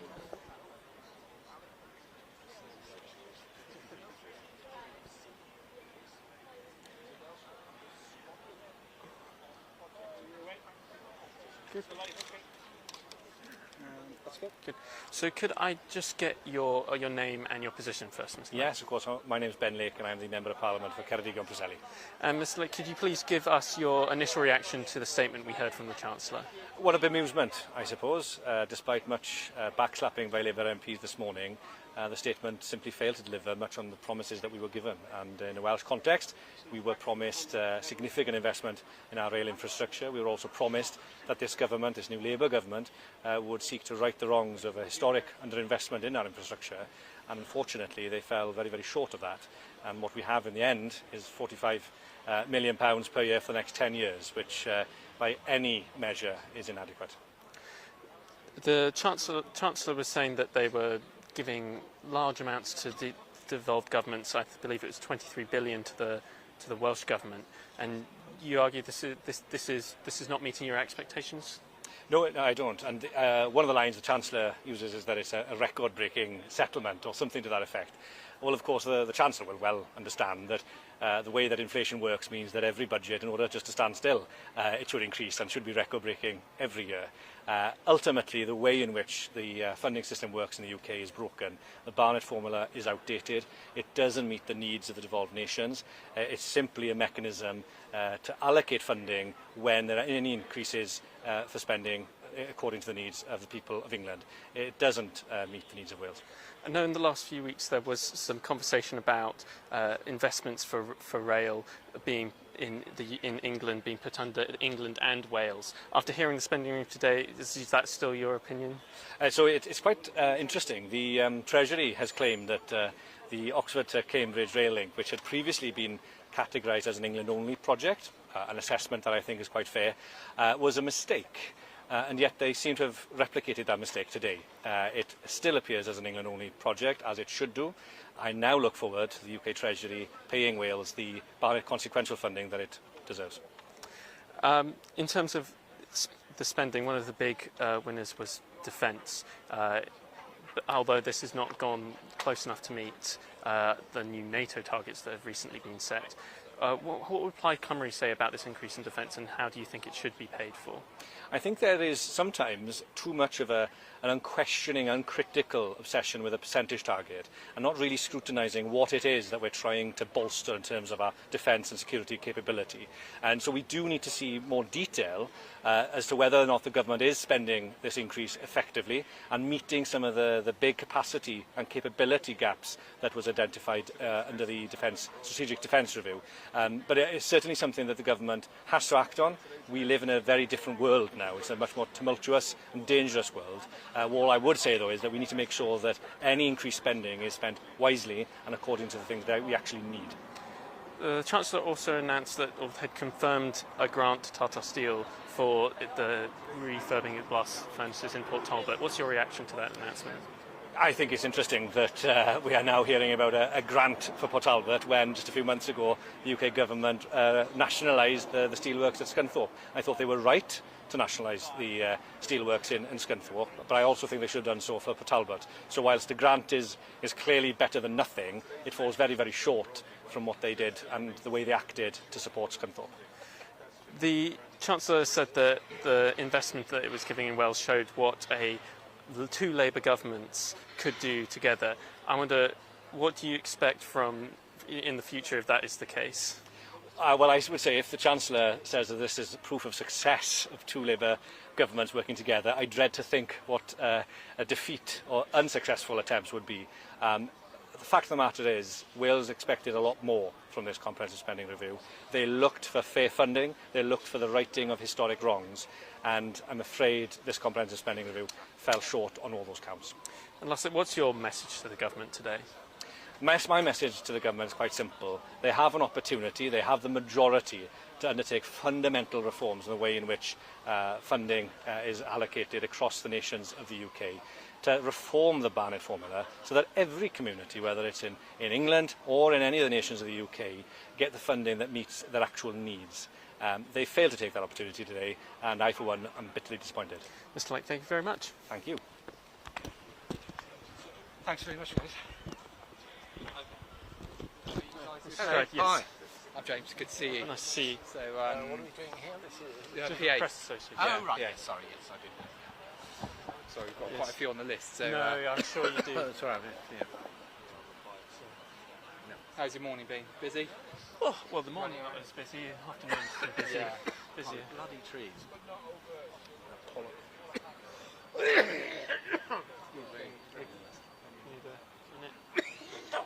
God. Yeah, it's the stuff of those trees shed. It's only this time of year. I don't know. Do you think it makes much difference? I don't know, try it.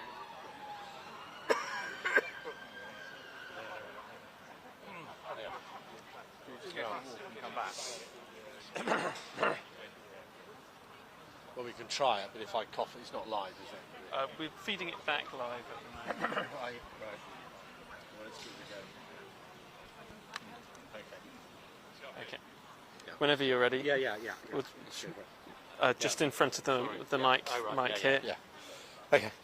Let me know. Everything straight and proper? Yeah. Yeah. Okay. Right, okay. So, Mr. Stride, could I just first get your name and your position, please? Yeah, Mel Stride, Shadow Chancellor of the Exchequer. And Mr. Stride, can I get your reaction to what we heard from the Chancellor in the statement? Well, I think it's a case of borrow and spend now and pay tax later. I think this is all heading towards a very difficult budget in the autumn, in which it seems almost certain tax is going to have to go up. And that's because of a mismanagement of the economy, coming in to office, loading up businesses with tax, dampening down growth, borrowing and spending a lot of money, driving up inflation, interest rates higher for longer, and piling up the debt. And our actual servicing costs on that debt are running now at £100 billion a year, which is twice what we spend on defence. If you add all those things up, I'm afraid it makes the kind of spending and the kind of decisions that the Chancellor has made this afternoon look like they're really not going to hold. The Chancellor has been quite firm that she has stuck to her fiscal rules. You've argued that she hasn't. What's the public to make of this disagreement? So what the Chancellor said before the election was that she would stick to our fiscal rules, i.e. the Conservatives' fiscal rules at that time. She then promptly reneged on that commitment and brought in looser rules, and she's even looking like she's going to be missing those come the autumn. On those rules back in the autumn of last year at the budget, she missed all her headroom then and more, and had to patch it up in the spring, and she looks like she'll be heading for a similar kind of problem in the autumn.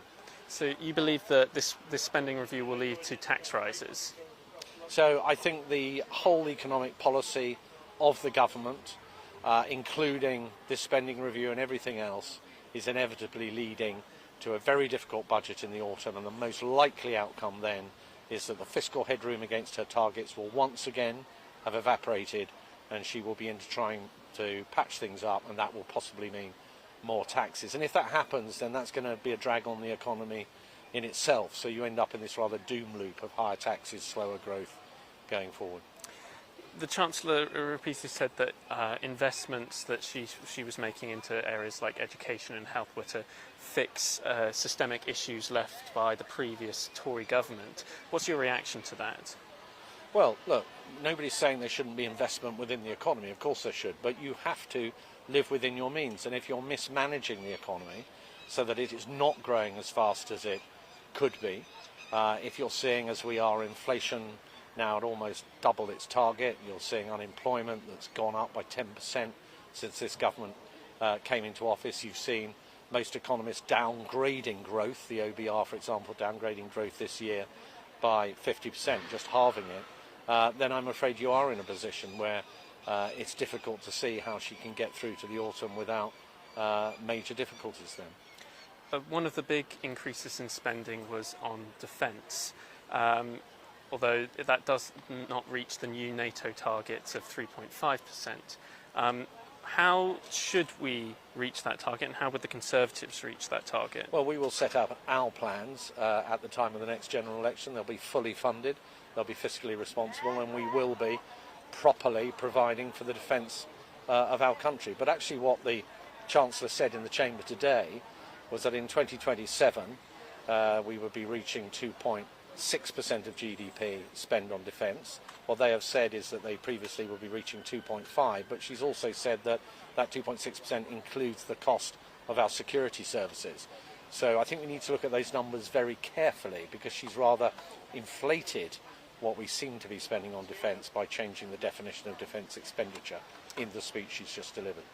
The Chancellor said that they had found some savings through a zero-based review of various departments, and then accused the Conservatives of not having done that in the last 14 years. What's your reaction to that? Well, we've always been very careful with public money, and all those ministers and secretaries of state back when we were in office, myself included at the Department of Work and Pensions, were constantly driving efficiencies, the rollout of artificial intelligence and so on. That's nothing new, and government should do that as a matter of course. What will be interesting will be when we have a closer look at the detail, as we will over the coming days, to see exactly whether what they're putting forward is realistic or not. Could you explain to people that may not understand, what is the issue if bond yields do go up, which you've argued may happen because of these spending? So when bond yields go up, the amount of interest that we have to pay as a country to service our debt and to borrow money from the markets goes up. So if you look at our national debt at the moment, with interest rates at the level that they're at, gilt yields at the level that they're at, we're spending about 100 billion a year just in servicing that debt, and that is about twice what we spend on defence. So I'm afraid what this government has done is kept interest rates higher for longer, including the amount that we're paying on our debt, and that's costing all of us. lastly, what would your message be today for the government? Well, to think again. They've really got to basically put their hands up and say things have not gone as they felt they should have done. They came into office saying they were all about growth, growth, growth. We've had faltering growth, higher inflation, higher unemployment, higher debts, higher debt servicing costs, and a fiscal policy that's been falling apart as we lurch from one event to the next. So they really need to take a deep breath and have a radical rethink. Mr. Stride, thank you very much. Thank you very much. Thank you. The throat held out. Thanks, guys. Appreciate Thanks that. very No much. problem at Thank all. you. Thanks a lot. Thank you.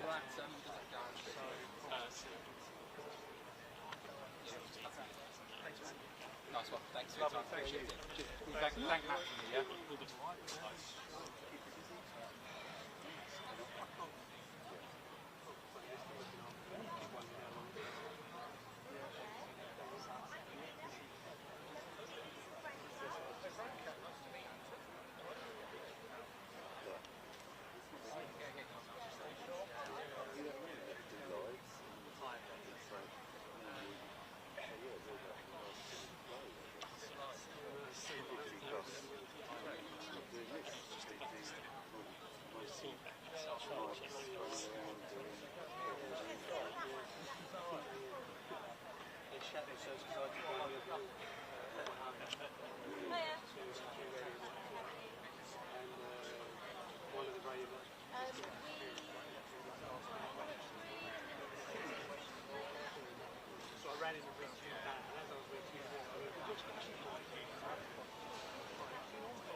Yeah, I must admit, there was no one down here in the road. And so, yeah, and then it's just, you're like, how is it? Because you might literally just spit. They had camera on it, so literally, and I did an auto YouTube. So yeah, it's there. I'm sure it should be.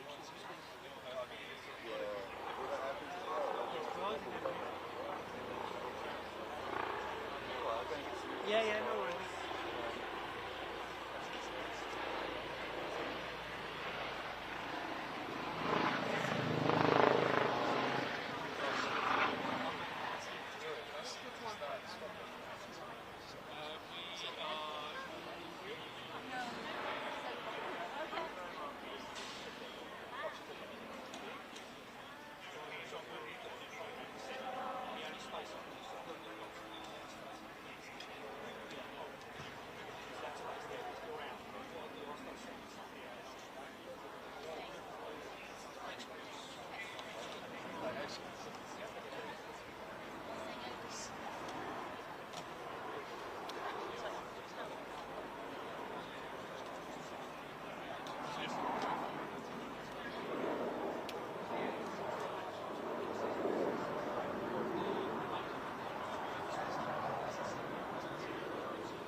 just have you directly behind the microphone, please. Thank you. Is this a pre-record live? We've got it live, but it's just feeding back live. So. Do you want me looking at you or the camera? At myself, please. Let me know when you're ready, Ben.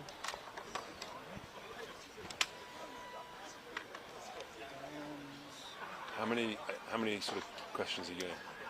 4 or 5, yeah.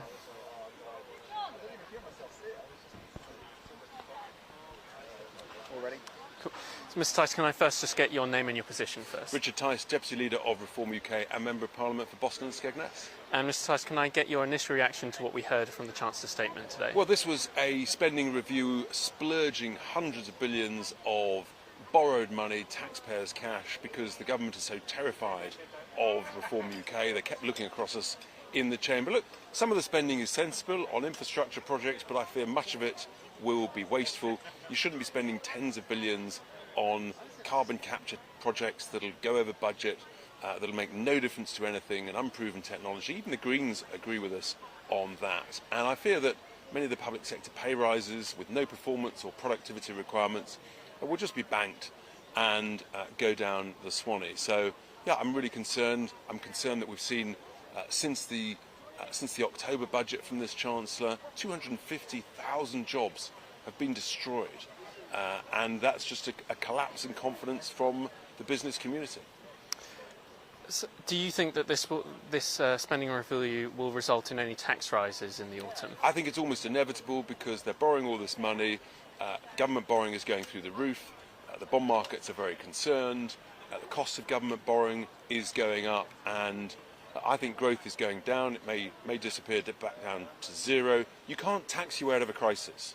Taxes are already at a 70-year high. You can't spend your way out of a crisis. You've got to grow your way out of a crisis. And all the policies from this Labour regime, this deep socialist regime, is doing everything wrong. And I fear that we're going to get poorer as a result. And you know that because the wealth creators, the entrepreneurs, the business owners, they're fleeing the country in horror at what this Labour government is doing. The government said that they had been finding some efficiencies after doing a zero-based review. I know your party has said that you want a Doge-style review and to find more efficiencies.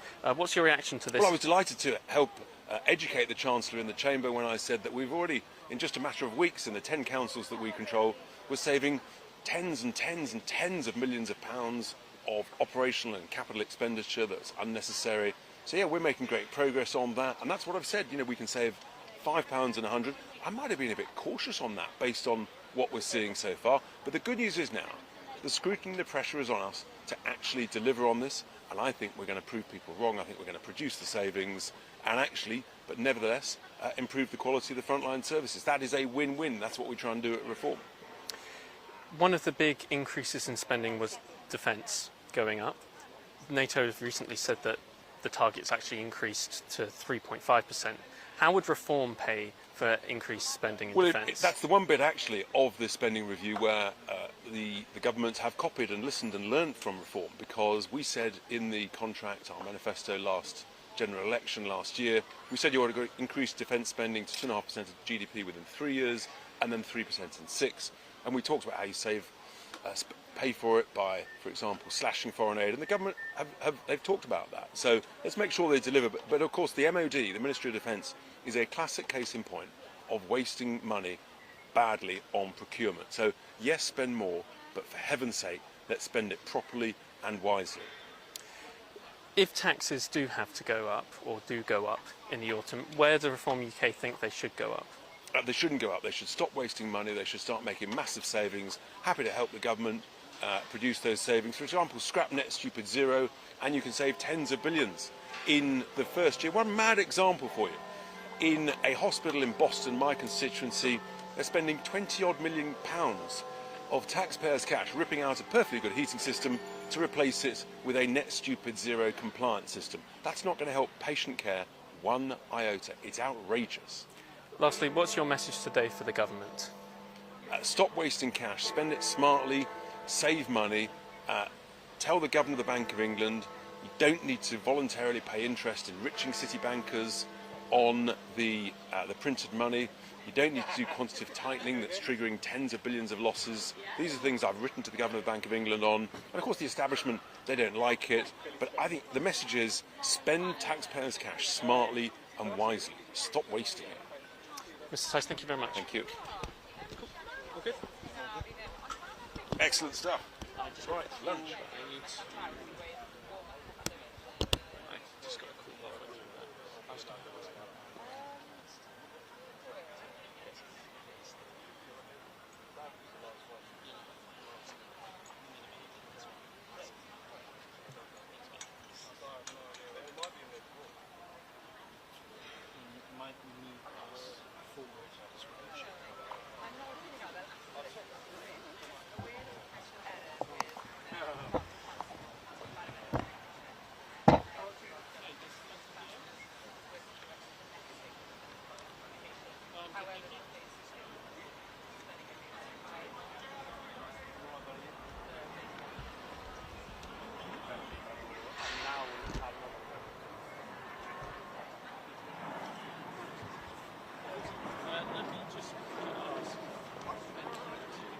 How is Scotland?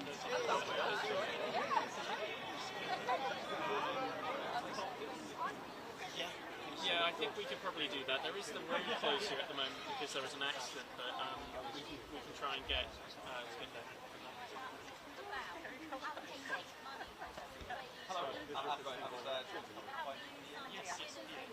Just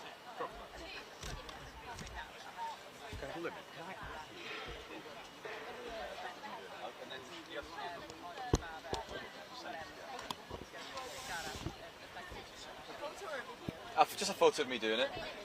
I'm a little bit worried now.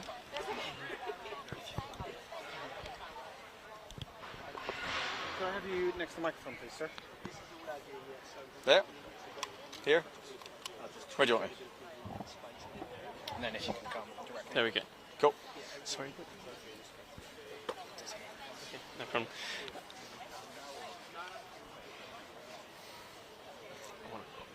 Great. Okay, so Mr. Bowe, could I please just get your name and your position for the camera first? Yeah, Andrew Bowie, Member of Parliament for West Aberdeenshire and Kincardine, Shadow Secretary of State for Scotland, Acting Shadow Secretary of State for Energy. And Mr. Bowe, can I get your initial reaction to the budget we heard from the Chancellor?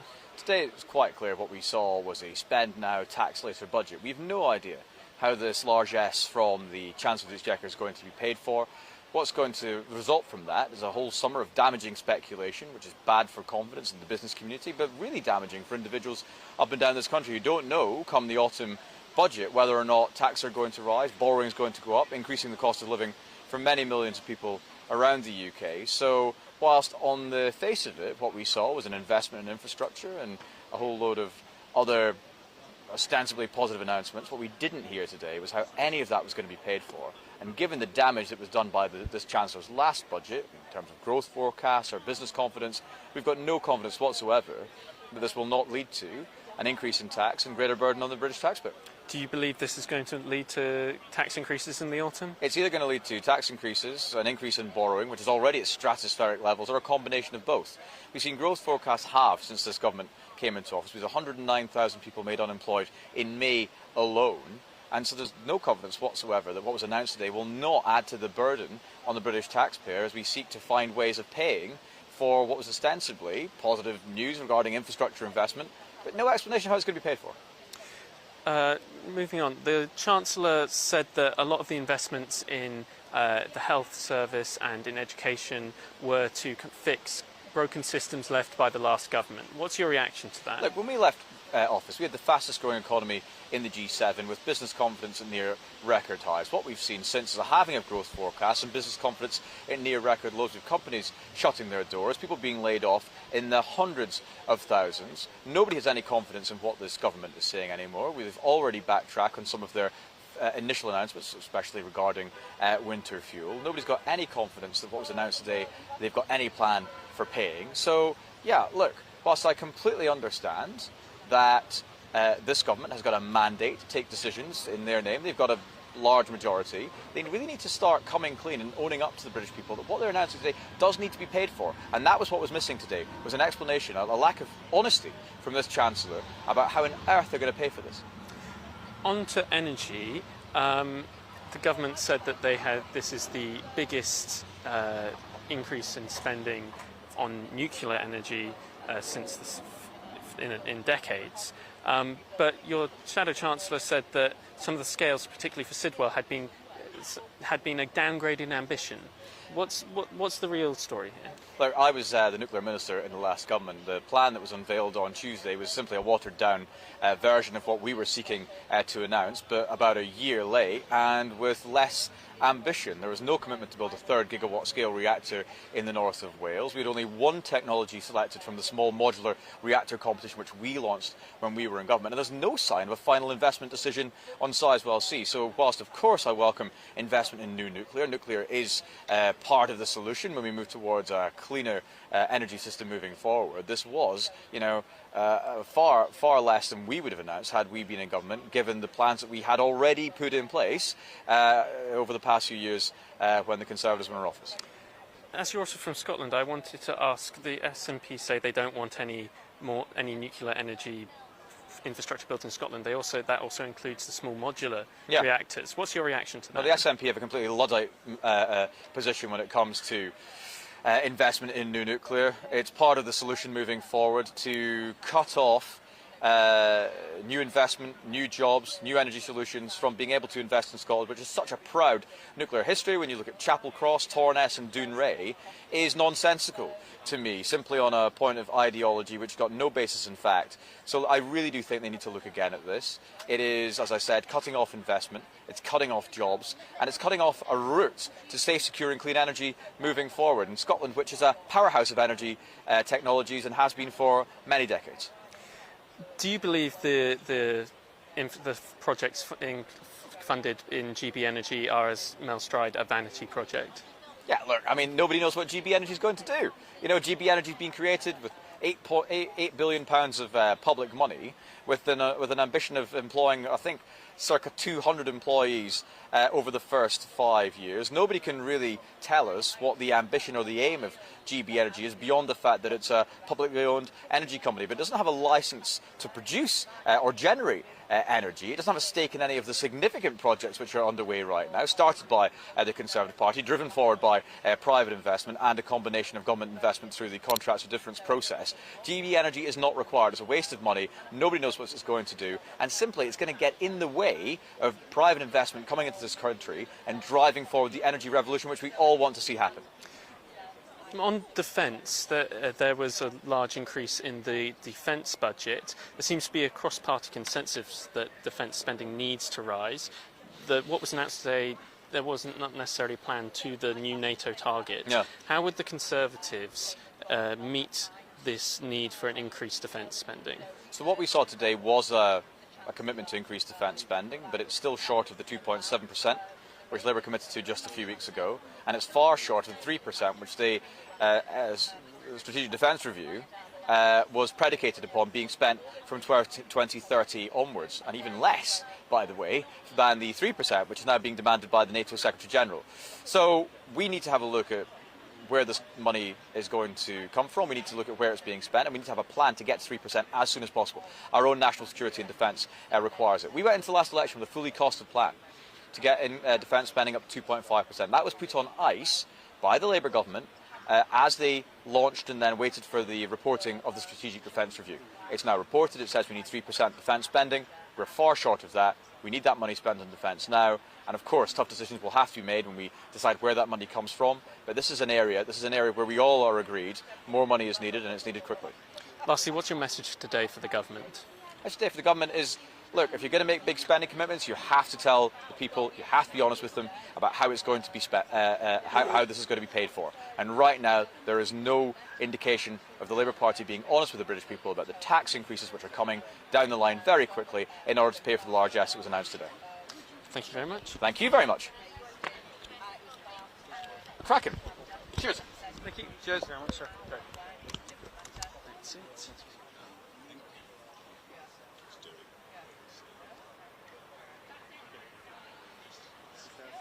to go because it's now been moved to. Did I say Waterloo or did I say Waterloo? No, not Waterloo. Westminster. Westminster. Yeah. On this, I don't know. Probably west.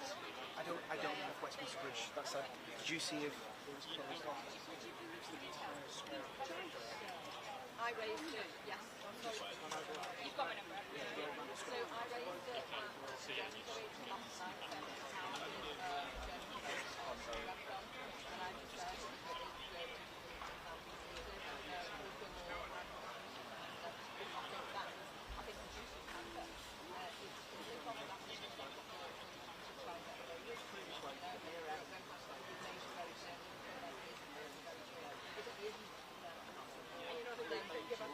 Then it's not something that we're going to do this year, so yeah.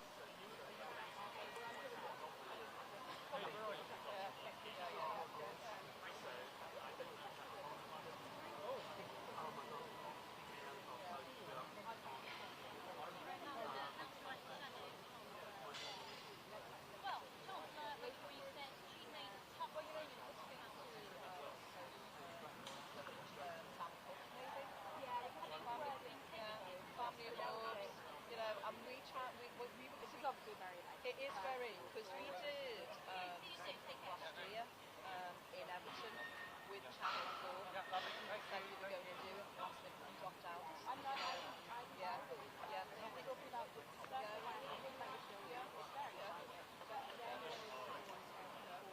But I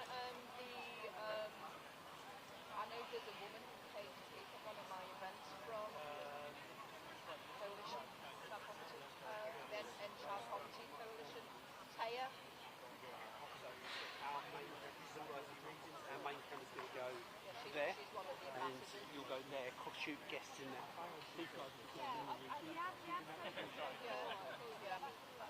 And the thing is, she's not one of these